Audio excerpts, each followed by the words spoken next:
warahmatullahi wabarakatuh. Halo semuanya, perkenalkan, nama saya Siti Mu'alimah dari Mahasiswi Teknologi Pendidikan Angkatan 2023. Di video ini, saya buat untuk memenuhi tugas mata kuliah evaluasi program, yang dimana saya akan menjelaskan isi artikel karya John Goldie tahun 2006 yang berjudul EMI, Education Guide Number 29, Evaluating Educational Programs. Artikel ini membahas bagaimana cara mengevaluasi program pendidikan yang secara sistematis, khususnya di dunia pendidikan kedokteran. Tapi prinsip-prinsipnya juga berlaku umum untuk program pendidikan lainnya. Goldie menjelaskan bahwa evaluasi pada dasarnya adalah kegiatan menilai baik buruknya suatu program. Karena sifatnya menilai, evaluasi otomatis melibatkan nilai dan sudut pandang dari orang yang melakukannya. Jadi, tidak mungkin benar-benar netral. Soal tujuan evaluasi, Goldie membaginya menjadi 3. Evaluasi untuk akuntabilitas, yaitu memastikan dana yang dipakai sepadan dengan hasilnya. Yang kedua itu ada evaluasi untuk menambah pengetahuan, yaitu memahami lebih dalam suatu masalah pendidikan.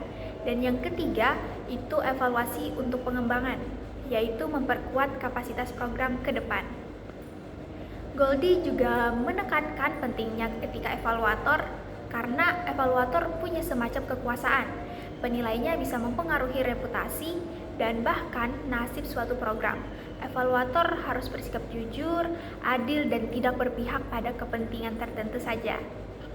Dalam merencanakan evaluasi, ada beberapa tahap penting, yaitu menentukan tujuan dan pertanyaan evaluasi, memilih metode yang sesuai, bisa kuantitatif seperti tes dan survei, atau kualitatif seperti wawancara dan observasi, lalu menafsirkan dan menyebarkan hasilnya dengan cara yang mudah dipahami semua pihak.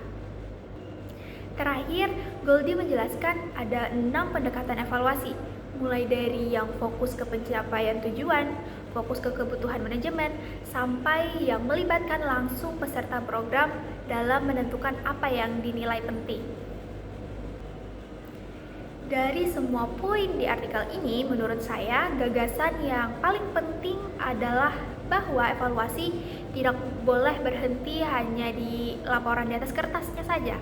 Evaluasi itu harus benar-benar dipakai untuk memperbaiki program dan mempengaruhi pengambilan keputusan.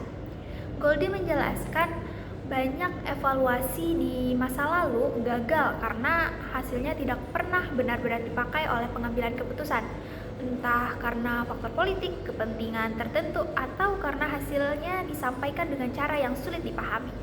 Padahal sekecil apapun perbaikan yang dihasilkan dari sebuah evaluasi itu tetap berharga. Menurut saya ini penting banget, terutama untuk bidang teknologi pendidikan, karena kita sering nantinya akan merancang dan mengevaluasi program atau produk pembelajaran. Percuma dong kalau kita capek-capek mengumpulkan data, bikin instrumen, melakukan analisis, tapi hasilnya cuma disimpan dan tidak dipakai untuk mengubah apapun. Contoh nyatanya bisa kita lihat dari kurikulum Merdeka yang sekarang sedang diterapkan di sekolah-sekolah Indonesia. Saya melihat kurikulum ini tidak langsung diterapkan serentak ke semua sekolah, tapi dievaluasi secara bertahap. Awalnya, kurikulum Merdeka diuji cobakan lewat program sekolah penggerak di sejumlah sekolah pilihan. Nah, di situ pemerintah mengevaluasi dulu apakah metode pembelajaran berbasis proyek berjalan efektif, apakah guru dan siswa bisa beradaptasi, dan apakah hasil belajar itu benar-benar lebih baik dibandingkan kurikulum-kurikulum sebelumnya. Baru setelah hasil evaluasinya positif, kurikulum ini diperluas secara nasional. Ini sangat sesuai dengan gagasan Goldie tadi.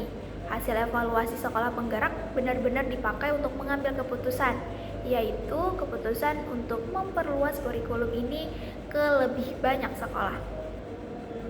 Selain itu, evaluasi kurikulum Merdeka juga melibatkan guru secara langsung, misalnya lewat platform Merdeka Mengajar, tempat guru bisa memberikan masukan dan belajar dari praktik baik sekolah lain. Ini sejalan dengan pendekatan evaluasi yang melibatkan partisipan langsung yang dibahas Goldie, karena guru dan sekolah lah yang paling paham kondisi nyata di kelas, bukan hanya dinilai dari atas oleh pemerintah pusat. Jadi, kesimpulannya, evaluasi program pendidikan bukan cuma soal mengumpulkan data dan memberikan laporan, tapi soal memastikan hasil evaluasi itu benar-benar dipakai untuk perbaikan, sekecil apapun perubahannya. Merancang evaluasi yang baik harus selalu diarahkan pada tindakan yang nyata, bukan cuma dokumen yang berakhir di lemari. Sekian penjelasan dari saya. Terima kasih. Wassalamualaikum warahmatullahi wabarakatuh.